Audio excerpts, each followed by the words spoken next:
ነው መዝሙር 22 ላይ አምላኬ አምላኬ ለምን ሀደገን የሚለው አምላኬ አምላኬ ስለምን ተውከኝ። ይሄንን እየሽ ብትመለከሽ እንዳለ መዝሙር 22 ስለ ክርስቶስ ስቅለት የሚያወራ ነው።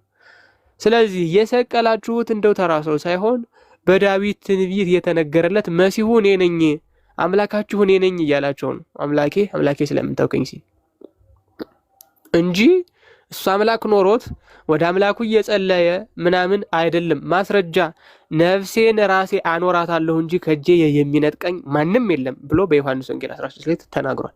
ማን? ክርስቶስ ራሱ። ስለዚህ መሰቀሉ ምንድን ነው? ፈቃደኝነት ነው አንደኛ። ሁለተኛ የሰው ልጅ የሚከብርበት ነው፣ የሰው ልጅ የሚድንበት ነው። ክርስቶስ ካልሞተ ሞት አይሞትም። ክርስቶስ ካልሞተ ሞት ስለማይሞት ክርስቶስ የኛን ስጋ ለብሶ የኛን ባህሪ ይዞ ሞታችንን ሞቶ ሞትን ስላጠፋልን ሁላችንም የክብር ትንሣኤን እንነሳለን። ከክርስቶስ ጋር የምንቀብር በሙሉ ማለት ጥምቀትን የምንጠምቅ በሙሉ ማለት ነው። ስለዚህ ክርስቶስ ለምን ሞተ? ያድነን ዘንድ ሞተ ነው። ለምንድን ነው ዝም ያላቸው? ከቅድም ጀምሮ እያሳየን እንደመጣ ነው። የአምላክነቱ ማስረጃ ነው። የፍቅር መሆኑ ማስረጃ ነው። ትዕግስት፣ ትህትና እስከምን ድረስ ሊሄድ እንደሚችል ማሳያ ነው። ሌላው ደግሞ ክርስቲያኖች ምን ብሎ አስተምሯል? እሱ ራሱ የሚረግሟችሁን መርቁ፣ ለሚያሳድዷችሁ ጸልዩ ብሏል። እንደዚህ ብሎ ካስተማረ በኋላ ሲሰቀል የሚያጠፋ ከሆነ ትምህርቱን የሚሽር መምህር ሊያደርገው ነው ማለት ነው። ያስተማረውን በተግባር መፈጸም ስላለበት ግን ያስተማረውን ማለት ምንድነው? ጠላትን መውደድ፣ የሚረግሙን መመረቅ፣ ለሚያሳድዱ መጸለይ ነው። አንቀጸ ብፁዓን የማቴዎስ ወንጌል ምዕራፍ 5 ላይ ያለው ማለት ነው። ያንን ትምህርት በተግባር ፈጽሞታል። ስለዚህ ማንም ክርስቲያን መከራ ሲደርስበት እንደ ክርስቶስ እየታገለ እየታገሰ በጸጋ ይቀበላል እንጂ የሚያማርርና አምላክን የሚሳደብ ክርስቲያን አይደለም። በብሉይ ኪዳን በሐዲስ ኪዳን በብሉይ ኪዳንም የለም። ይህንን ደግሞ ቅዱስ ጴጥሮስ በመልእክቱ ክርስቶስ ደግሞ ፍለጋውን እንድትከተሉ ስለናንተ መከራን እየተቀበለ አለፈ ብሏል። በቃ ስለዚህ እኛ ክርስቲያኖች እንዴት መኖር እንዳለብን ጠላታችሁን ውደዱ የሚለውን በተግባር ሊያሳየን ነው። አምላክ እንደሆነም ትልቅ ማሳያ ነው ማለት ነው። ለምን ዝም አላቸው ለሚለው። ሶስተኛው ደግሞ ካልሞተ ሞት ስለማይሞትልን ሞቱን በሞቱ ሊያጠፋልን ስለመጣ በፈቃዱ ነፍሱን ለአባቱ እስከሚሰጥ ድረስ ታግሶ ዝም ብሏል ማለት ነው። ሊያድነን ስለመጣ። ሀሳቤ ግልጽ ነው ዙሌይካ ወይስ አብስትራክት ነው? አይ ነው፣ ግልጽ ነው። ቴንክ ዩ። አሁን አንድ የመጨረሻ እንትን ልበል። ሶሪ ጥያቄ አበዛሁባችሁ። ሌሎቹም ሊገቡ ካሉ ሀሳብ ትንሽ ጨምርና እኔ ለወጣ ስለሆነ ይቅርታ። ታላቁ እፎይ ይቅርታ። በጣም እሺ። ታላቁ እግዚአብሔር ይስጥልን፣ ቃሎት ያሰማልን። ዙሌይካ በኢየሱስ ክርስቶስ ወደዚህ ምድር ከመጣበት ሰዓት ጀምሮ ሰው ከሆነ ሰዓት ጀምሮ ሰው ከመሆኑ በፊት አስቀድሞ ትንቢት ተነግሯል። ሰው ከሆነ በኋላ ደግሞ ያ ትንቢቶች ደግሞ ሲፈጸሙ ታይተዋል። ስለዚህ በክርስቶስ ኢየሱስ የምታየው ነገር ሁሉ በአምላካችን በመስቀል ላይ በነበረው ነገር ሁሉ ጠቅላላ አስቀድሞ የተነገሩ ትንቢቶች ናቸው። ዝም ብሎ በግምት የሆነ ወይ ዝም ብሎ የተነሳ ነገር አይደለም። በክርስትናው የትንቢት መጽሐፍት አሉ፣ ብሉይ ኪዳን የምንለው ማለት ነው። ከዛ ደግሞ አዲስ ኪዳን አሉ ትንቢቶቹ የተፈጸሙበት። ስለዚህ የኢየሱስ ክርስቶስ መምጣት በመስቀል ላይ የነበረው በቀራንዮ ላይ የነበረው ከጌታ ከራሱን በፈቃዱ አሳልፈው ከሰጠ በኋላ ከሰቀሉት በኋላ መነሳቱ፣ እነዚህ ሁሉ ከመጠመቁም ጭምር ከመወለዱም ጭምር ትንቢት ተነግሯል። እያንዳንዱ ነገር አስቀድሞ በነቢያቱ ትንቢት የተነገረው ነው። ለምሳሌ በቤተልሔም በከብቶች ግርግም እንደሚወለድ በትንቢተ ሚክያስ ላይ ተቀምጦልናል። ምዕራፍ 5 ቁጥር 1 ላይ በትንቢተ ኢሳያስ ምዕራፍ 7 ቁጥር 14፣ ትንቢተ ኢሳያስ ምዕራፍ 9 እንደዚህ እያልን ትንቢቶችን ስለ ልደቱን እናገራለን። ልክ እንደዚህ ሁሉ ስለ ጥምቀቱም ትንቢት ተነግሯል። አሁን ደግሞ ስለ መስቀሉን ያነሳሽው እና ጥቂት ጥቅሶች ላሳይሽና እነሱን ብቻ እንዴት ትንቢቱን ከአዲስ ኪዳን ጋር የትንቢቱን እና እንዴት እንደተፈጸመ እነሱን ቶሎ ቶሎ ኮምፔር አድርጌ ላሳይሽና የምናወራው ነገር ሁሉ ዝም ብሎ በግምት እንዳልሆነ እንድታያውቀው ይፈልጌ ነው። እሺ ይቀጣ። በጣም ታላቁ ይታይሻል። ኦኬ ሜይ ቢ ቆይ ትልቁ ላይ ልሁን። ራሴን ሽሪንክ ላርግና ከዛ ልመለስ መሰለኝ። ኦኬ ፐርፌክት። አሁን 1 3 4 ጥቅሶች ላሳይሽ ወዲያውኑ። ብሉይ ኪዳንና አዲስ ኪዳን አለን እንደምታየው። ብሉይ ኪዳን የትንቢት መጽሐፍት ናቸው። አዲስ ኪዳን ደግሞ ትንቢቱ የተፈጸመበት መጽሐፍት ናቸው ማለት ነው። ለምሳሌ አስቀድሞ ቅድም ዲያቆን ታላቁ ሲያሳዩሽ በመዝሙረ ዳዊት መዝሙር 22 ላይ ምን የሚል ነገር ተቀምጧል? መዝሙረ ዳዊት መዝሙር 22ን ስታነቢ ለምሳሌ ይኸውልሽ፣ አምላኬ አምላኬ ለምን ተውኸኝ? እኔን ከማዳን ከጩኸቴ ቃል ሩቅ ነህ። ይሄ የዳዊት ነብዩ ዳዊት በትንቢት ሆኖ የተናገረው ነው። ኢየሱስ ክርስቶስ በመስቀል ላይ ሆኖ ይህንን የአዳምና የልጆቹን ጩኸት ያንን ቅድም ዲያቆን እንዳስረዱሽ ከዚህ የተነሳ ይህን ቃል ደግሞ ተናገረው ማለት ነው። ማቴዎስ ወንጌል ላይ ይሄንን አምላኬ አምላኬ ለምን ተውከኝ የሚለውን እኔ ሌሎችም ለምሳሌ በእግዚአብሔር ተማመነ እርሱም ያድነው ቢወድስ ያድነው፣ የሚያዩኝ ሁሉ ይላገዱብኛል፣ ራሳቸውንም እየነቀነቁ በከንፈሮቻቸው እንዲህ ይላሉ፣ በእግዚአብሔር ተማመነ እርሱንም ያድነው ቢወድስ ያድነው እያሉ የሚለውን ዳዊት የተናገረውን ይሄንን በአዲስ ኪዳን ማቴዎስ ወንጌል ላይ ሄጄ ማቴዎስ ወንጌል ምዕራፍ 27 ከቁጥር 29 እስከ 30 እንደዚህ ላለው እስከ 31 ከእሾህ አክሊል ጎንጉነው በራሱ ላይ በቀኝ እጁም መቃኖሩ በፊቱም ተንበርክከው የአይሁድ ንጉሥ ሆይ ሰላም ለአንተ ይሁን እያሉ ዘበቱበት፣ ተፉበትም፣ መቃውንም ይዘው ራሱን መቱት። ከዘበቱበትም በኋላ ቀዩን ልብስ ገፈፉት፣ ልብሱንም አለበሱት፣ ሊሰቅሉትም ወሰዱት ይላል። እሺ ይሄንን ኦልሬዲ አስቀድሞ ይህ በክርስቶስ ላይ ይሆን ዘንድ ትንቢት እንደነበረ መዝሙረ ዳዊት ላይ መዝሙር 22 ከቁጥር 6 እስከ 8 አሳዮሽ። እንዲሁም ደግሞ ማቴዎስ ወንጌል ላይ ደግሞ ትንቢቱ እንዴት እንደተፈጸመ አሳዮሽ። ማርቆስ ወንጌል ላይም የማርቆስ ወንጌል ምዕራፍ 15 ላይም ከ17 እስከ 20 ይኸው ቀይ ልብስም አለበሱት፣ የእሾህ አክሊልም ጎንጉነው ደፉበት፣ የአይሁድ ንጉሥ ሆይ ሰላም ለአንተ ይሁን እያሉ እጅ ይነሱት ጀመር፣ ራሱንም በመቃ መቱት፣ ተፉበትም። አይሹ ከተዘባበቱም በኋላ ቀይ ልብሱን ገፈፉት ይላል። አስቀድሞ ትንቢት ተነገረ፣ ትንቢቱ እየተፈጸመ ነው ማለት ነው። ስለዚህ የኢየሱስ ክርስቶስ በመስቀል ላይ የነበረው ነገር ሁሉ ትንቢት እየተፈጸመ ነው ማለት ነው። ሌላ ልጨምርልሽ። መዝሙረ ዳዊት እዛው መዝሙረ ዳዊት መዝሙር 22 ላይ ደግሞ ድጋሚ ምን የሚላል መሰለሽ? ቁጥር 16 ላይ ብዙ ውሾች ከበውኛልና የክፋቶቹን ጉባኤ ያዘኝ፣ እጆቼና እግሮቼን ቸነከሩኝ፣ አጥንቶቼ ሙሉ ተቆጠሩ፣ እነርሱም አዩኝ ተመለከቱኝም ይላል። ልብሶቼንም ለራሳቸው ተከፋፈሉ፣ በቀሚሴም ላይ ተጣጣጣው ይላል። እሺ ይሄ መዝሙረ ዳዊት ነው፣ ነብዩ የተናገረው ነው። ነብዩ ግን በመስቀል አልተሰቀለም፣ በመስቀልም እጆቹም እግሮቹም አልተቸነከሩም፣ ልብሱንም አልገፈፉትም። ታዲያ ነብዩ ስለማን ይናገራል ካልሽ ስለ ኢየሱስ ክርስቶስ አስቀድሞ ትንቢት እየተናገረ ነው ነብዩ ዳዊት። ይሄን ደግሞ በሐዲስ ኪዳን ኢየሱስ ክርስቶስ ደግሞ ሲመሰክርልን ደግሞ ይሄንን የእርሱ ላይ የሆነ መሆኑን ሲናገርልን የዮሐንስ ወንጌል ምዕራፍ 20 ከቁጥር 25 እስከ 27 እንዲህ ይላል። ዮሐንስ ወንጌል ምዕራፍ 20 ከቁጥር 25 እስከ 27 ሌሎቹ ደቀ መዛሙርት ጌታን አይተነዋል አሉት። እርሱ ግን የችንካሩን ምልክት በእጆቹ ካላየው፣ ጣቴንም በችንካሩ ምልክት ካላገባው፣ እጄንም በጎኑ ካላደረግኩ አላምንም አላቸው። ከ8 ቀንም በኋላ ደቀ መዛሙርቱ ደግሞ በውስጥ ነበሩ፣ ቶማስም ከእነርሱ ጋር ነበረ።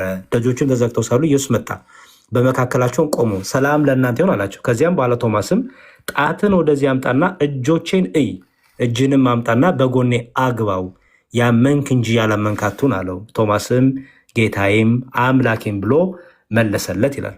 እሺ መቸንከሩን ሁሉ ይሄን ለቶማስ የነገረበት ነው። እዛው ደግሞ ሜላ መሰለሽ እዛው የዮሐንስ ወንጌል ላይ ልመለስና ምዕራፍ 19 ላይ እንዲህ ይላል።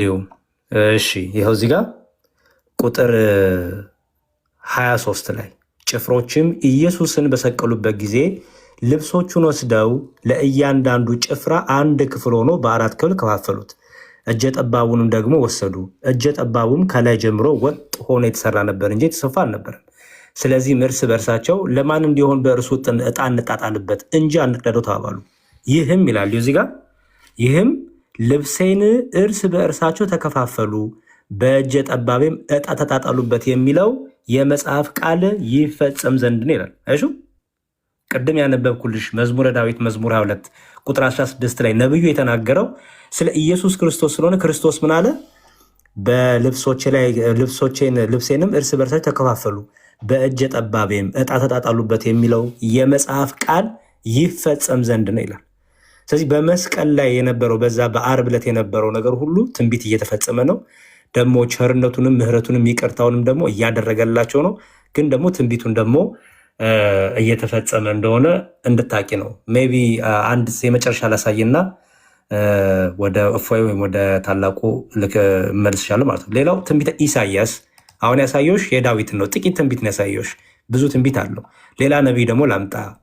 ትልቁ ነቢይ ዋና ነቢይ ከሚባሉት ውስጥ አንዱ ኢሳያስ ነው። በዚህ በትንቢተ ኢሳያስ ላይ ምዕራፍ 53 ትንቢተ ኢሳያስ ምዕራፍ 53 ቁጥር 7 ላይ እንዲህ ይላል፣ እኛ ሁላችን እርሱ ግን ስለ መታለፋችን ቆሰለ፣ ስለ በደላችንም ደቀቀ። የድኅነታችን ተግሣጽ በእርሱ ላይ ነበር፣ በእርሱም ቁስል እኛ ተፈወስን። እኛ ሁላችን እንደ በጎች ተቀዘን ጠፋን፣ ከእኛ እያንዳንዱም ወደ ገዛ መንገዱ አዘነበለ። እግዚአብሔርም የሁላችንን በደል በእርሱ ላይ አኖረ። ተጨነቀ፣ ተሰቃየም፣ አፉንም አልከፈተም።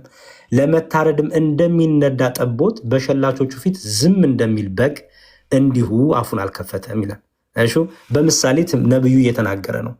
ያ የሚታረደው ስለኛ በበግ መስሎ በምሳሌ አድርጎ ዝም አላቸው። ቅድም ዲያቆን ታላቁ ሲነግርሽ ዝም አላቸው ሲባል ማራቸው፣ ይቅር አላቸው። ልክ እንደሚታረድ በግ ዝም አላቸው፣ እያረዱት እየገረፉት ዝም አላቸው ብሎ አስቀድሞ በትንቢተ ኢሳያስ ተነገረ።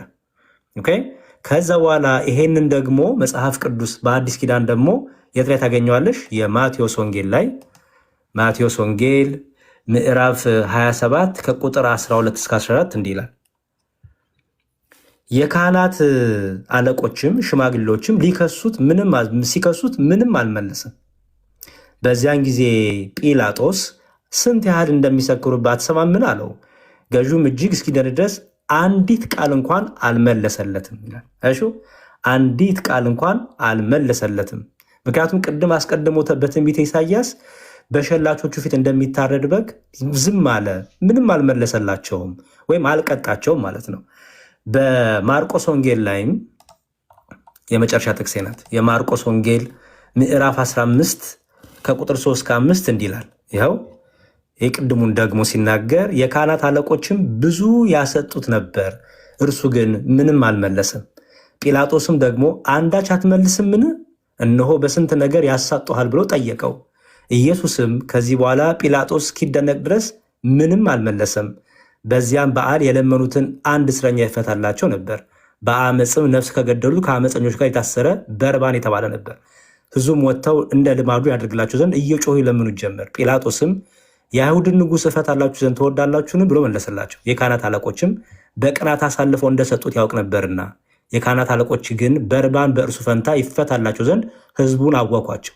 ጲላጦስ ዳግመኛ መለሰ፣ እንግዲህ የአይሁድ ንጉሥ የምትሉትን ምን ላድርገው ትወዳላችሁ አላቸው። እነሱን ደግሞ ምናሉ? ስቀለው እያሉ ጮሁ። ጲላጦስም ምን ነው ያደረገው ክፋት ምንድን ነው አላቸው። እነርሱ ግን ስቀለው እያሉ ጩኸት አበዙ።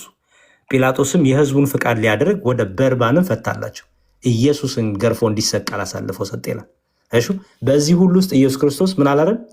ጸጥ ነው ያላቸው፣ ዝም ነው ያላቸው።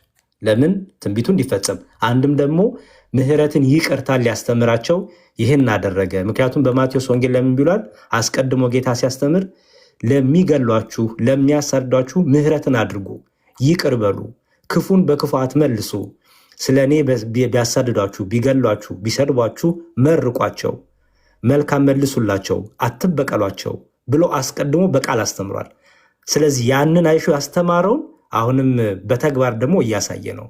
ሰው ፍቅር የሚለውን ትርጉም በደንብ በክርስቶስ ነው ያየ ነው ማለት ነው። ይሄን በአጭሩ ላስቀምጥልሽ ብዬ ነው። ይቅርታ ካረዘምኩብሽ። እግዚአብሔር ይስጥልኝ። አመሰግናለሁ። ታላቁ ናፎይ በጣም ነው የማመሰግነው። መስመር ያሬድ እዚሁ እንደከፈትከው አንድ ሁለት ጥቅስ ያለበት እና በጣም ደስ የሚል ማብራሪያ የሄድክበት። ዙሌካ ጥሩ አዳማጭ ትመስለኛለች። ብዙ መጨመር እንትን ማለት ሳይሆን እዛው ትንቢተ ኢሳያስ ላይ ምዕራፍ 53 የጠቀስከውን ሐዋርያ ቅዱስ ጴጥሮስ በአንደኛ መልእክቱ ላይ ምዕራፍ 2 ላይ ከቁጥር 23 አካባቢ ይመስለኛል።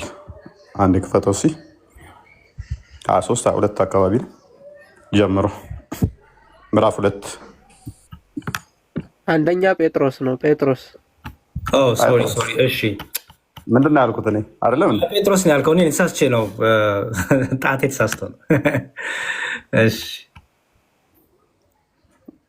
ኦኬ። ኃጢአት አድርጋችሁ ስትጎስሙ ብትታገሱ ምን ክብር አለበት? ነገር ግን መልካም አደረጋችሁ መከራን ስትቀበሉ ብትታገሱ ይህ ነገር በእግዚአብሔር ዘንድ ምስጋና ይገባዋል። የተጠራችሁለት ለዚህ ነውና ክርስቶስ ደግሞ ፍለጋው እንድትከተሉት ምሳሌ ትቶላችሁ ስለ እናንተ መከራን ተቀብሏልና። እርሱ ኃጢአት አላደረገም፣ ተንኮልም በአፉ አልተገኘበትም። ነገር ግን በጽድቅ ለሚፈርደው ራሱን አሳልፎ ሰጠ። ለኃጢአት ሞትን ለጽድቅ እንድንኖር እርሱ ራሱ በስጋው ኃጢአታችንን በእንጨት ላይ ተሸከመ። በመገረፉ ቁስል ተፈወሳችሁ። እንደ በጎች ተቅበዘበዙ ነበርና አሁን ግን ወደ ነፍሳችሁ እረኛ ጠባቂ ተመልሳችኋል። ይኸው ቴንኪው ዙሌካ። ምን መሰለሽ እዚህ ጋር ዶክ ኃጢአት ሰርተሽ አንቺ ብትገረፊ፣ ብትሰቃይ፣ ብትደበደቢ ብዙም እንትን አይልማል። በጥፋትሽ ነው አይደል? ጥፋት ሰርተ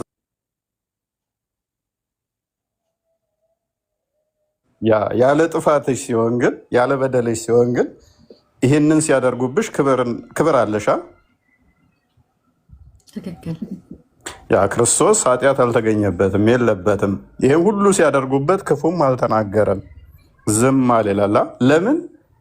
በስጋው የእኛን ኃጢአት ሊሸከም ማለት ነው። በስጋው ክርስቶስ ምንድን ነው ብለን እናምናለን? እኛ በስጋ የተገለጠ ያው አምላክ ነው ብለን እናምናለን። ስለዚህ በስጋ የተገለጠው ቃል በስጋ ተተገለጠ በኋላ እኚህን ሁሉ መከራ ተቀበለ ስለኛ ማለት ነው። ለምንድን ነው የተቀበለው? ቀደም እንዳነበበልሽ መዝሙረ ያሬድ አሁን እዚህ ጋር የእሱ ፈለግ እንድንከተል ምሳሌውን እንድንከተል ቀደምም እንደነገሩሽ እኛም መከራ ሲያደርሱብን መከራ ሲያጸኑብን ለፈጣሪ ነው አሳልፈን መስጠት ያለብን። እኛ ጋር ግን ክርስትናው ላይ ምንድነው እሱ የእሱን ፈለግ እንድንከተል ምን አደረገን? ትህትናን፣ ፍቅርን አስተማረን ማለት ነው። ይህንን ደግሞ ከተማሩት ውስጥ ከመጽሐፍ ቅዱስ አንድ እንመልከት። ሐዋርያት ሥራ ምዕራፍ 7 ላይ ከቁጥር እሱን ፈለግ የተከተሉት ደግሞ እንመልከት እስቲ። ኦኬ አንብበው መዝሙር። እሺ ይኸው ቁጥር 54 ጀምሮ ላንብበው። ይህንንም በሰሙ ጊዜ በልባቸው በጣም ተቆጡ፣ ጥርሳቸውንም አፋጩበት። መንፈስ ቅዱስንም ተሞልቶ ወደ ሰማይ ትኩር ብሎ ሲመለከት የእግዚአብሔርን ክብር ኢየሱስንም በእግዚአብሔር ቀኝ ቆሞ አየና፣ እነሆ ሰማያት ተከፍተው የሰው ልጅም በእግዚአብሔር ቀኝ ቆሞ ያሉ አለ። በታላቅ ድምፅም እየጮሁ ጆሮአቸውን ደፈኑ፣ በአንድ ልብም ሆነው ወደ እርሱ ሮጡ። ከከተማም ወደ ውጭ አውጥተው ወገሩት። ምስክሮችም ልብሳቸውን ሳውል በሚሉት በአንድ ጎበዝ እግር አጠገብ አኖሩ። እስጢፋኖስም ጌታ ኢየሱስ ሆይ ነፍሴን ተቀበል ብሎ ሲጣራ ይወግሩት ነበር። ተንበርክኮም ጌታ ሆይ ይህን ኃጢአት አትቁጠርባቸው ብሎ በታላቅ ድምፅ ጮኸ። ይህንንም ብሎ አንቀላፋ። ሳውልም በእርሱ መገረዝ ተስማምቶ ነበር ይላል። እናመሰግናለን። እስጢፋኖስ እንግዲህ ከክርስቶስ የተማረውን ክርስቶስ በመስቀል ላይ ሆኖ አባቶ የሚሰሩትን አያውቁምና ይቅር በላቸው አለ አይደለ? አንደኛ ጴጥሮስ ላይ ቅድም እንዳየነው ደግሞ በፍርድ በጽድቅ ለሚፈርድ ራሱን አልተሳደበም፣ አሳልፎ ሰጠ ይላል። እዚህ ጋር እስጢፋኖስ ለማን ሲሰጥ እናገኘዋለን? ራሱን ለክርስቶስ አሳልፎ ሲሰጥ እናገኘዋለን። ከክርስቶስ ስለተማረ ጌታ ሆይ ኃጢአታቸውን ይቅር በላቸው። ይቅር አትበላቸው አይደለም። እስልምናው ላይ ቢሆን እንደዛ አይደለም። እየወገሩት በድንጋይ ዝናብን እያወረዱበት የድንጋይ ጌታ ሆይ የሚሰሩትን አያውቁምና ይቅር በላቸው። ምን አይነት ጽናት፣ ምን አይነት ፍቅር ነው! ዙሪያ ካስቢው በድንጋይ ለሚያወርዱብሽ አናት አናትሽን በድንጋይ ልክ እንደ በረዶ እየቀወሩሽ በመንፈስ ተሞልተሽ ሐሴት እያደረግሽ ይቅር በላቸው፣ እኔ ላይ በሚያደርጉት ኃጢአት አታደርግባቸው፣ እንዲህ እየወገሩሽ ማለት ነው። ከክርስቶስ የተማረውን ተግባራዊ ሲያደርገው ታገኘዋለሽ መጽሐፍ ቅዱስ ላይ። ከኔ ተማሩ ስላለ ማለት ነው። ምሳሌ ሊተውልን ስለሄደ ማለት ነው። ይሄ ፍቅር ነው። አንቺ አሁን ለምወጂው ሰው በጣም ለምትወጂው ለእናትሽ ወይም ለፍቅረኛሽ ቢመታሽ ቢሰድብሽ ብትታገሺ ብዙም ሰው ላይ ደንቀው ይችላል። ዙሌካ እኮ በጣም ስለምትወዳት ነው እናቷን፣ አባቷን በጣም ስለምታፈቅር ነው፣ ስለምትወድ ነው፣ ፍቅረኛዋንም በጣም ስለምወድ እያጉላላትም ትኖራለች ተብሎ እዚህ ስማች ቦታ ላይ ሰጠው ይችላል። በጣም ጠላት ላልሹ ግን ፍቅረኛሽ ላልሆነ እናት አባትሽ ያልሆነ ግን በደል እያደረሰብሽ መታገስ ከባድ ነው አይደለ? ይሄ ፍቅር ነው። ክርስቶስ ፍቅር ነው። እግዚአብሔር ፍቅር ነው። አንደኛ ዮሐንስ ላይ ምዕራፍ 4 ቁጥር 8 እንዲሁም ደግሞ አንደኛ ዮሐንስ ምዕራፍ 4 ቁጥር 16 ላይ አራተኛው ምዕራፍ ማለት ነው። እግዚአብሔር ፍቅር ነው፣ ፍቅር የሌለው እግዚአብሔርን አያውቅም ይላል። ፍቅር ስትሆኚ ነው እንዲህ የምትሆኚው። እስጢፋኖስ ፍቅር ስለሆነ ለሚወግሩት እንኳን ክፋትን ሊያስብ አልቻለም። ምክንያቱም የተሞላው እርኩስ መንፈስ ሳይሆን እንደ እስልምናው በእያንዳንዱ ሙስሊም ሰው ውስጥ ሴጣን በደም ውስጥ ይዞራል ነው የሚለው። እዚህ ጋር ባነበብነው ላይ ግን በመንፈስ ቅዱስ ተሞላ ነው የሚለው፣ በርኩስ መንፈስ አይደለም። በመንፈስ ቅዱስ ስትሞይ የምታስቢው ምንድን ነው የምታደርጊው? ጠላቶችሽን ራሱ ያሳዝኑሻል። እየወገሩሽ፣ እየደበደቡሽ፣ እየገደሉሽ አለማወቃቸው ያሳዝንሻል። ለዚህ ነው ጌታችን በዮሐንስ ወንጌል ምዕራፍ 16 ላይ ከምኩራብ ያወጧቸዋል፣ ከዚህ በላይ የሚገድሏችሁ ጊዜ ይመጣል፣ ይህንም የሚያደርጉት እኔንና አብን ስላላወቁ ነው ይላል። አለማወቃቸው ነው መሀይምነታቸው አንቺን እንዲገሉ ያደረጋቸው። ሜቢ እነሱ አምላካቸውን ያገለገሉ መስሏቸው ሊሆን ይችላል። አንቺ በዛን ሰዓት በእግዚአብሔር መንፈስ ስትነኪ ያ መንፈስ ቅዱስ የትህትና የፍቅር ስለሆነ መጥፎ እንድታደርጊ መጥፎ እንድታስቢ አያደርግሽም። ለጠላቶችሽ እንኳን ፍቅር እንድትሆኝ ያደርግሻል። ለዚህ ነው እኛ ጠላቶች ሳለን ሮሜ ምዕራፍ 5 አንድ ክፈትልኝ ቁጥር 6 ላይ ክርስቶስ ራሱ አዘጋጅቼልህ የነበረው አዘጋጅተው ነበር። ከቁጥር 6 ጀምሮ ይመስለኛል። ሮሜ 5 ከቁጥር 6 ገና ደካሞች ሳለን ክርስቶስ ዘመኑ ሲደርስ ስለ ኃጢአተኞች ሞቷልና፣ ስለ ጻድቅ የሚሞት በጭንቅ ይገኝናል፣ ስለ ቸር ሰው ግን ሊሞት እንኳን የሚደፍር ምናልባት ይገኝ ይሆናል። ነገር ግን ገና ኃጢአተኞች ሳለን ክርስቶስ ስለ እኛ ሞቷልና እግዚአብሔር ለእኛ ያለውን የራሱን ፍቅር ያስረዳናል። ይልቁን እንግዲህ አሁን በደሙ ከጸደቅን በእርሱ ከቁጣው እንድናለን። ጠላቶቹ ሳለን ከእግዚአብሔር ጋር በልጁ ሞት ከታረቅን ይልቁንም ከታረቅን በኋላ በሕይወቱ እንድናለን። እቀጥል። በቃ ታንኪዩ። አየሽ፣ በጣም ለመወጁ ሰው ነፍስሽን አሳልፈሽ ልትሰጪ ትችያለሽ። በጣም ለመወጁ ምናልባት ነው እሱ ነው። ለጠላትሽ ግን አሳልፈሽ ነፍስሽን ትሰጫለሽ? አየሽ፣ እኛ ጠላት ሳለን ነው እግዚአብሔርን አንሰማም። ክርስቶስ ለምንድን ነው የመጣው?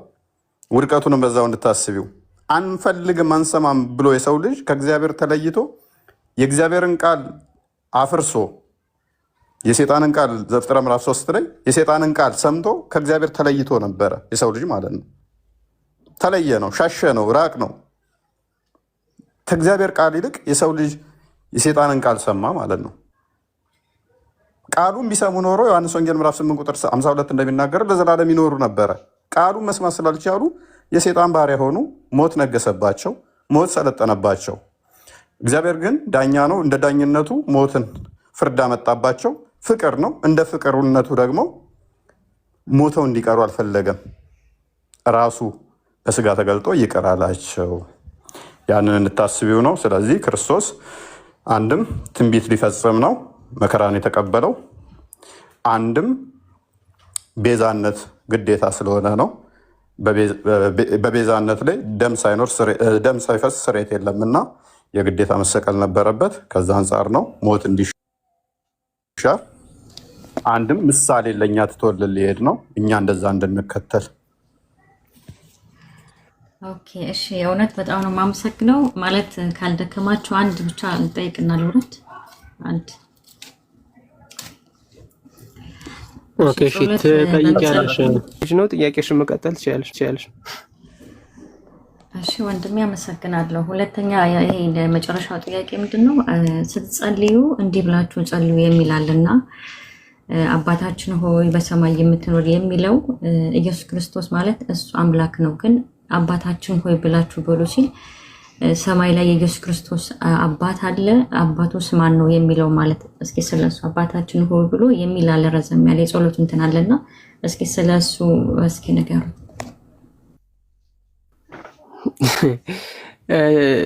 እፎ የተቀጥላለህ ወይስ ትንሽ ልሄድና ለአንተ ልስጥህ?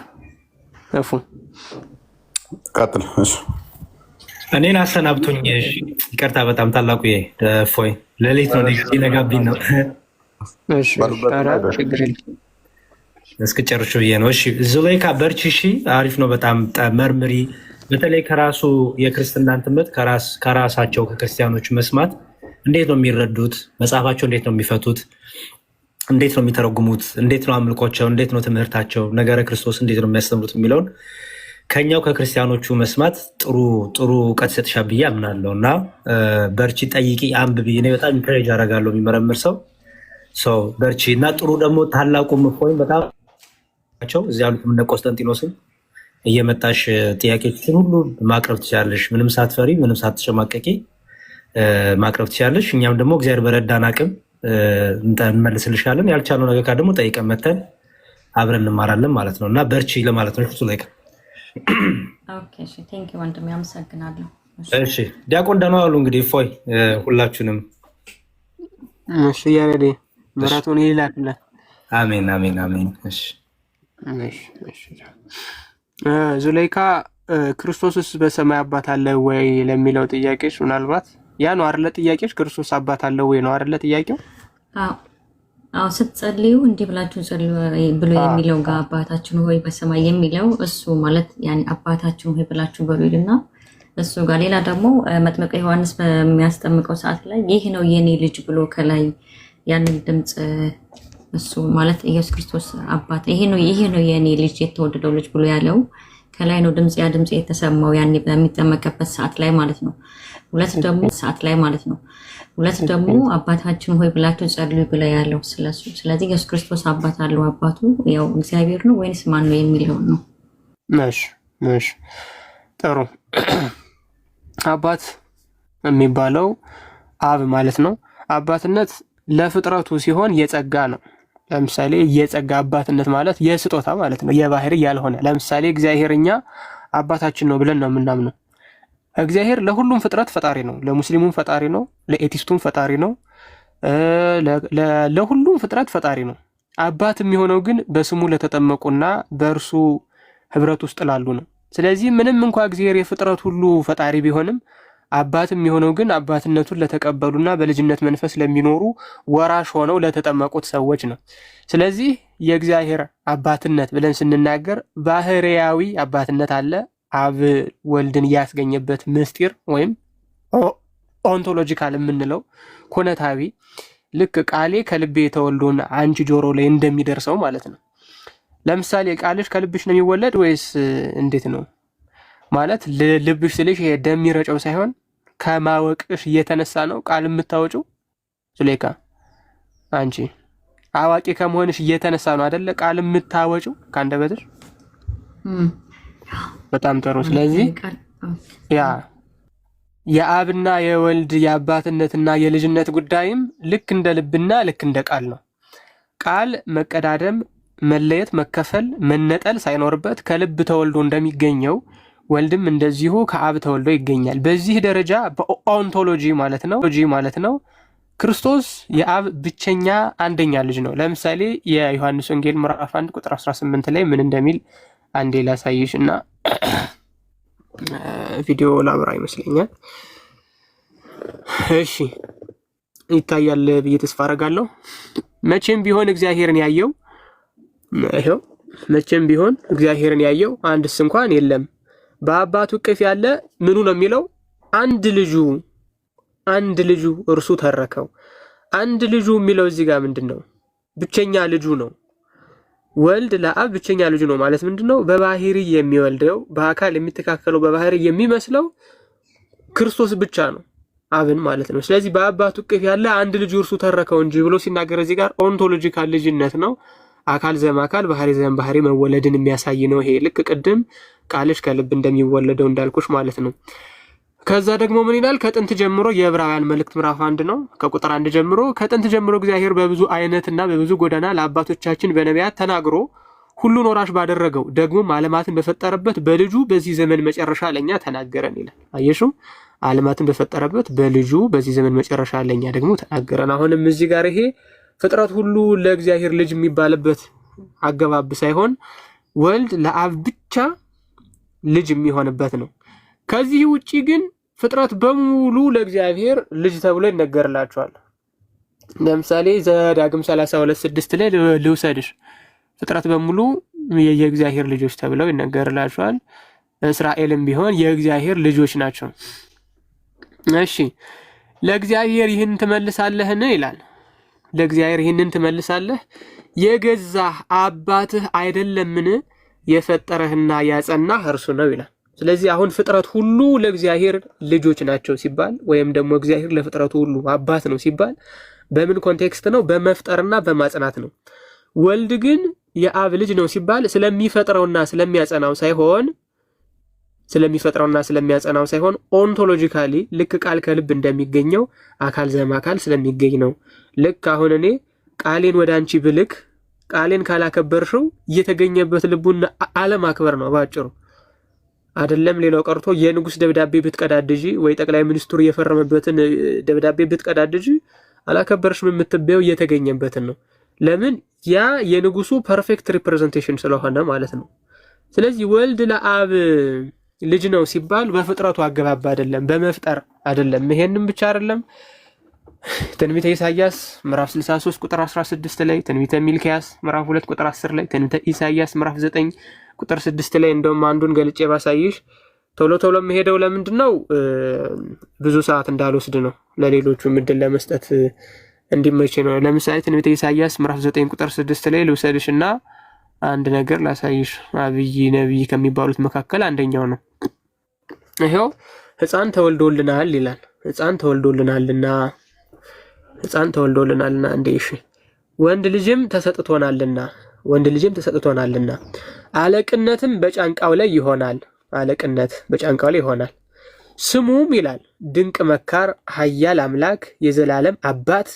ክርስቶስን እኮ ነው የዘላለም አባት፣ የሰላም አለቃ ተብሎ ይጠራል አለ። የሰላም አለቃ ተብሎ ይጠራል። ስለዚህ የዘላለም አባት የሚለው ክርስቶስ ፍጥረቱን ወይም እኛን ሰዎችን ማለት ነው ስለሚፈጥረን፣ ስለሚያጸናን፣ ስለሚገዛን፣ ስለሚመግበን ልክ እንደ አባት ስለሚንከባከበን ክርስቶስ ለፍጥረቱ አባት ይባላል። ይሄ እግዚአብሔር ከፈጠራቸው ፍጥረታት ጋር ያለውን ግንኙነት የሚያስረዳ ሲሆን አብ፣ ወልድ፣ መንፈስ ቅዱስ ሶስቱ ዘላለማውያን አካላት ግን ያላቸው የኦንቶሎጂ አንድነት እና ሶስትነት፣ ያ ግን ወልድ ልጅነትን ከፍጥረት ጋር አይጋራም። እኛም የእግዚአብሔር የባህሪ ልጆች አንባልም ማለት ነው ባጭሩ። ስለዚህ በሰማያት ያለው አባታችን ሆይ ሲል እኛ እንድንጸልይ ጸሎቱን እንድንጸልይ የሚያሳይ ክፍል ነው። እኛ መጸለይ ያለብን ምን ብለን ነው? ክርስቶስ እንደጸለየ። ቅድም ምን አምላኬ ስለምን ተውከኝ ወይም ኃጢአታቸውን አትቁጠርባቸው የሚለውን ለእኛ ምሳሌ አድርገን እንደተረዳ ነው። ይህንንም ደግሞ በራሳችን ሲሆን መጽሐፉ በምሳሌ ተረዱ ብሎ ስላስቀመጠ፣ ምክንያቱም ፍለገውን እንድትከተሉ ስለ እናንተ መከራን ተቀበለ ስላለ ጸሎትን አስተምረን ብለን እየጠየቅነው እኛ ነን። የማቴዎስ ወንጌል ምዕራፍ 5 ላይ ነው ያለው። ይሄ ጸሎትን አስተምረን ብለን ስንጠይቀው ክርስቶስ የመለሰው መልስ ስትጸልዩ እንዲህ ብላችሁ ጸልዩ ብሎ ነው እየነገረን፣ አባታችሁ ነው በሰማያት የምትኖር። ስለዚህ እኛ አባታችን ስንለው ራሱ ክርስቶስንም አባቱ የባህሪ አባቱ አብን የባህሪ ሕይወቱ መንፈስ ቅዱስንም የሚመለከት ነው ማለት ነው ሁሉንም። ስለዛ አንደኛ አንቺ እያነሳሽበት ክፍል ለእኛ ለፍጡራኑ የሚነገር ነው እንጂ ለፈጣሪ ለክርስቶስ ለራሱ የሚነገር አይደለም። ግን ደግሞ ወልድ የባህሪ አባቱ አብ ስላለ ያንኛው ኦንቶሎጂካል የሆነ ኩነታዊ ልክ ቃል ከልብ እንደተገኘው ማለት ነው። ይህንን በደንብ እንድትረጂው ለምሳሌ አንድ ሰው በማደጎ ብትወስጂ ሀያት የምትባል ልጅ አንቺ በማደጎ ብትወስጂ እና ብታሳድጊያት ልጅሽ ነው አይደል የምትባለው? ዙሌይካ ለምንድን ነው ልጅሽ የምትሆነው? አንቺ ቸር ስለሆንሽ በማደጎ ስለወሰድሻት ነው አይደለ? ወላጅ አልባ ነበረች። አንቺ ፊርማ ምናምን ጨርሰሽ የሚያስፈልገውን ዶክመንት ጨርሰሽ ሀያት የምትባለው ልጅ ከዛሬ ጀምሮ ልጄ ናት ብለሽ ወሰድሽ። ስለዚህ ልጅሽ ናት። ኦኬ ቃልሽ ከልብሽ እንደሚወለደው እና ቃልሽ የልብሽ ልጅ እንደሚባለው ነው ሀያት ያንቺ ልጅ የምትባለው። ቃሌ ከውስጥ በሚወጣው ነው እንጂ። ኦኬ ስለዚህ የሀያት ልጅነትና አንቺ ቃል ስታወጪ ያለው የቃልሽ የልብ ልጅነት ይለያያል ማለት ነው አይደለ?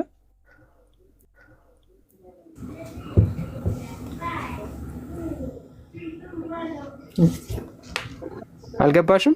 በደንብ ላስረዳሽ ማለት አሁን ኦኬ ከኔ የማወጣው ቃል ነው አይደለ? ማለት ልጄ ብዬ ስል አወጣውን ቃል ማለት ነው። አዎ እሱ ቃልሽና ሀያት ተመሳሳይ ናቸው። ኖ ያማ አይመሳሰልም። ኤግዛክትሊ። ስለዚህ ክርስቶስ አባቴ ሲልና እኛ አባቴ ስንል ይለያያል። አብ ወልድን ልጄ ሲለውና ደግሞ እኛ ልጆች ሲለን ይለያያል። እኛ የማደጎ ልጆች ነን ብለሽ አስቢው። ክርስቶስ ወይም እግዚአብሔር በጸጋ ልጅ አድርጎ እየወሰደን ልክ በማደጎ እንደወሰድሽው ማለት ነው። ያንኛው ልብ ግን ቃልን ሲያስገኝ፣ ቃል ደግሞ ከልብ ሲገኝ ከልብ ሲወለድ ግን ያ የማደጎ ወይም የጸጋ ሳይሆን ባህሪያዊ ነው። ሰው በመሆኑ በልቡ ውስጥ ያለውን ኃይልና ማወቅ በቃሉ ነው የሚገልጸው። ስለዚህ ቃሉ የልብ ልጅ ነው ሲባልና ሀያት የዙሌይካ ልጅ ናት ሲባል ፈጽሞ እንደሚለያየው ክርስቶስ የአብ ልጅ ነው ማለትና ፍጥረቱ የአብ ልጆች ናቸው ማለት ፈጽሞ ይለያያል ማለት ነው። ምሳሌው ግልጽ ነው። አመሰግናለሁ። በጣም ጥሩ። እፉ ቀጥል። አይ ቲንክ ሌላ መክፈቻ ስለሌለኝ ትተባበረኛለህ፣ ትከፍትልኛለህ። ግን ዙሌይካን የአያት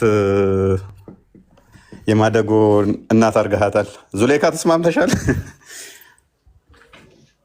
ማለት ችግር የለም። በእስልምና ማደጎ እናትና አባት መሆን አይቻልም።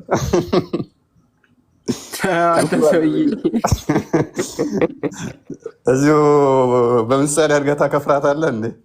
ነብዩ የማንም የወንድ ልጅ አባት አይደለም ከሚለው ጋር በተያያዘ የዘይድን ሚስት ከወሰደበት በኋላ ከልክሏል። ይሄንን ኤኔስ ጤናማ ነው አስተምሮ እናት አባት የሌላቸውን እንትን መሆን ከልክሎታል። ኤኒዌይስ ግን ምንድነው እሱ ዙሌይካ አንዴ ማይክሽን አንሹ እና አንድ ጥያቄ ልጠይቅሽ። አላህ በሁን ቃሉ ፈጥሮሻል። ኦኬ አንቺ ቁርአንስ የሁን ቃሉ ነው ወይንስ ሁን ነው? ቃሉ ነው እንጂ ቃሉ ነው። ስለዚህ ፍጡር ነው እንዳንቺ ነው ቁርአን? ያላህ ቃል ነው ቁርአን በጅብሪል። ስለዚህ እንዳንቺ አይደለም፣ እንዳንቺ ግን አይደለም። ኦኬ ወረቀቱ ግን የተፈጠርሽው ባላህ ቃል ነው አይደለ? ባላህ ቁርአን ያላህ ቃል ነው። አንቺ ደግሞ የተፈጠርሽው ባላህ ቃል ነው። ኦኬ ወረቀቱ ፍጡር ነው አይደለ? ያላህ ቃል ነው እንጂ እንዴት ፍጡር ማለት? ወረቀቱ በጅብሪል መልክ አይደለ? ቃሉ ያላህ ነው። ወረቀቱ ግን ፍጡር ነው። ወረቀቱ የተጻፈበት ወረቀቱ ትክክል። እሺ ቆንጆ። ስለዚህ አንቺ ባላህ ቃል ነው የተፈጠርሽው። አንቺ ባላህ ቃል የተፈጠርሽ ነሽ። ቁርአን ደግሞ ያላህ ቃል ነው፣ ፍጡር አይደለም። መልካም። አንዴ መዝሙረ ዳዊት ምዕራፍ 33 ቁጥር 6 ክፈተውስ።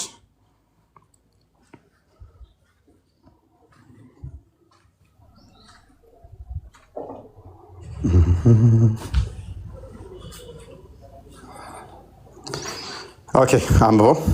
በእግዚአብሔር ቃል ሰማዮች ጸኑ። በማን ቃል ይላል እህታችን? በእግዚአብሔር ቃል ሰማዮች ጸኑ። ይህ የእግዚአብሔር ቃል የተባለው ቅድም ደግሞ ዮሐንስ 1:1 ላይ እንትና ታላቁ ሲያሳይሽ በመጀመሪያ ቃል ነበር፣ ቃልም በእግዚአብሔር ዘንድ ነበር፣ ቃልም እግዚአብሔር ነበር፣ ሁሉ በእርሱ ሆነ፣ ከሆነውም አንዳችስ እንኳ ያለ እርሱ አልሆነም ይልና ቁጥር 14 ላይ ቃልም ስጋ ሆነ ጸጋና እውነትን ተሞልቶ በእኛ አደረ ይላል አይደለ? እና አሁን በደንብ አስተውይ። አንቺ ያላህ ቃል ቁርአን ፍጡር አይደለም ያላህ ቃል ነው አልሽኝ። ግን ቁርአን ብለሽ ትጠሪያለሽ ያላህን ቃል አይደለ? ፍጡር አይደለም አይደለ?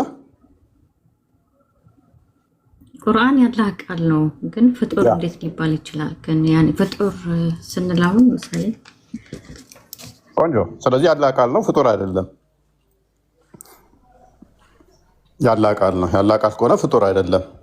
ምክንያቱም ፍጥረታትን የሚፈጥር ነው። አሁን በመጽሐፍ ቅዱስም እንዳየ ነው አይደለ? ስለዚህ እንደዚህ ከሆነ እኛ ደግሞ ምን እናምናለን መሰለሽ? እግዚአብሔር ቃል አለው። ያ ቃል ደግሞ አካላዊ ነው። ቃሉ አካላዊ ነው። ያ አካላዊ ቃል ደግሞ በስጋ ተገለጠ፣ እርሱም ክርስቶስ ነው ብለን እናምናለን። እናንተ ቁርአን ብላችሁ ታምኑታላችሁ ያላህን ቃል። እኛ ደግሞ ምን ብለን እናምናለን? ክርስቶስ ብለን እናምናለን። እኛ በስጋ ተገለጠ ብለን እናምናለን። እናንተ በወረቀት ተገለጠ ብላችሁ ታምናላችሁ። ዙሌካ እሺ እኮ ያው ኦኬ እሺ እውነት በጣም ነው የማመሰግነው። የትኛው ነው የሚያከብረው? እዚህ ጋር ግን እፎይ የአምላክ ቃል ሰው ሆነ ማለት ነው የአምላክን ማርከስ የሚሆነው ወይስ በሞተ እንስሳ ቆዳ ላይ የተጻፈ ማለት ነው አምላክን የሚያረክስ? ቴመር ቀጠል ላይ ማለረ ስለዚህ ይህንን በደንብ ዙሌካ በደንብ ይህንን ከተረዳሹ በደንብ ሴንስ ይሰጥሻል። እና ስለዚህ ቁርአን ብላችሁ የምትጠሩትን እናንተ እኛ ክርስቶስ ብለን ጠራ ነው እንደዛ አድርገሽ ተረጂው። እና ከዛ ግን አባት የሚለውን ቅድም ታላቁ እንዳስረዳሽ መቀዳደም፣ መበላለጥ፣ መለያየት ባለው ሴንስ ሳይሆን የባህሪው ነው። ባህሪ ስንል ከእርሱ የተገኘ ከእርሱ ተካክሎ የሆነ በቦታ በዘመን የሚቀዳደም የሚለያይ ሳይሆን ማለት ነው። ሱረቱ ዙሩፍን አንዴ ክፈትልኝ 81ኛው አያ ላይ በደንብ አስተውይ። ከእርሱ የተገኘ ከሆነ የአንቺ ልጅ ዝንጀሮ ወይንም ደግሞ አንበሳ አይደለም የሚሆነው፣ የዙሌካ ልጅ ሰው ነው የሚሆነው አይደለ? ኦኬ ከአምላክ የተገኘ አምላክ ነው ማለት ነው። ምክንያቱም የአላህ ቃል ነው። ቁርአን ስትይ ባህሪው ስለሆነ ከሱ የባህሪው ነው አይደለ? ከሱ ባህሪ ስለሆነ ፍጡር ሊሆን አይችልም። ምዕራፍ 3 ነው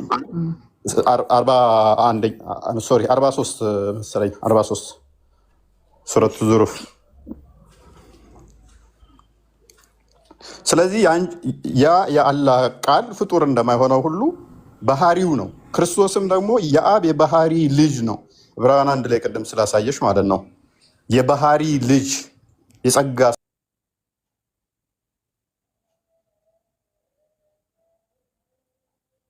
ሳይሆን የባህሪ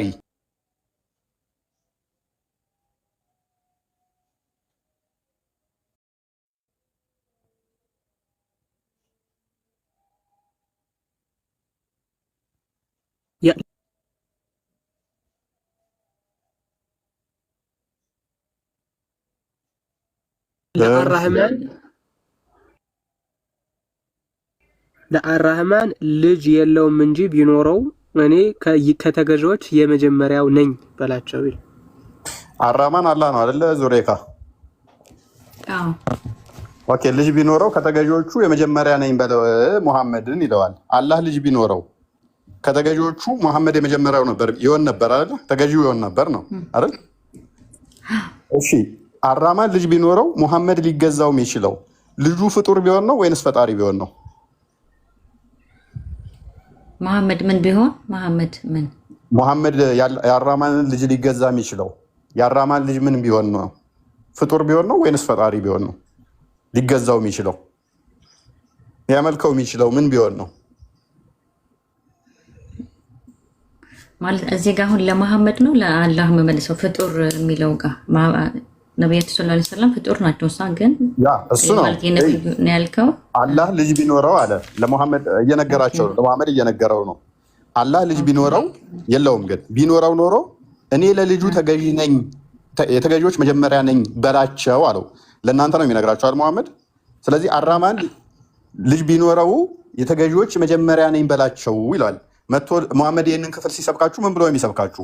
አላህ ልጅ ቢኖረው ኖሮ አላህ ልጅ ቢኖረው የለውም እንጂ ቢኖረው ኖሮ እኔ ለልጁ ተገዢ ነኝ የመጀመሪያው ተገዢ ሆን ነበር እያለ ሲነግራችሁ ምን እያላችሁ ነው ማለት ነው? ልጁ ገዢ ነው አምላክ ነው እያለ ነው አይደለ? ቢኖረው ሰጥቶሻል። ትክክል።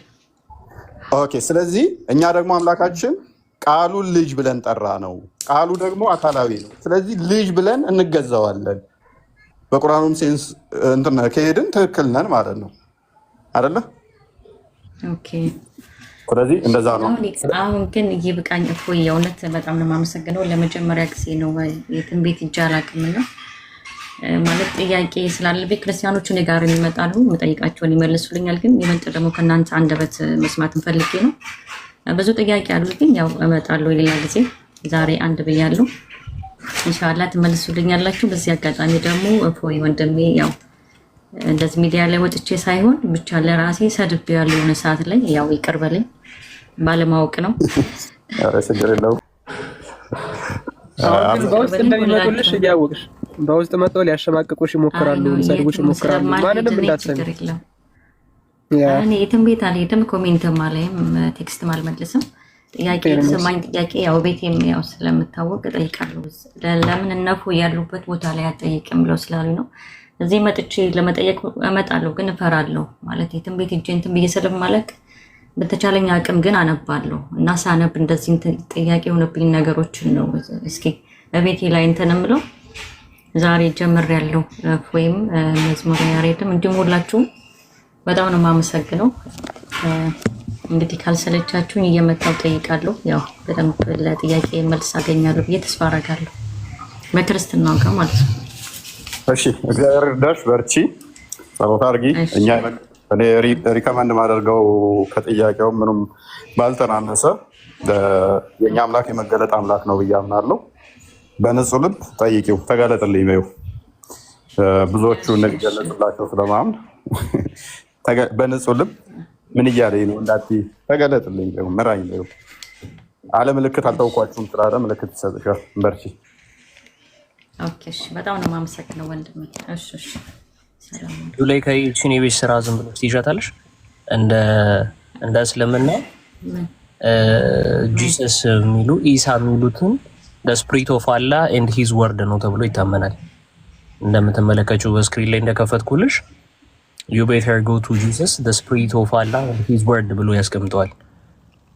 እና ከምን አንጻር ነው ኢሳ ያለ መንፈስና ቃሉ የተባለው የሚለውን ነገር በረማ ቼክ አድርጊ። ቅድም ከታላቁ ጋርና ከፎ ጋር ስትነጋገሪ እንደነበረው ከልብ የሚወለደው ቃል ልጅ የሚባል ከሆነ ከአላህ የተወለደው ያ ቃሉ ምንድን ነው የሚለውን ነገር እንደ የቤት ስራ ያዡና አጥኙ።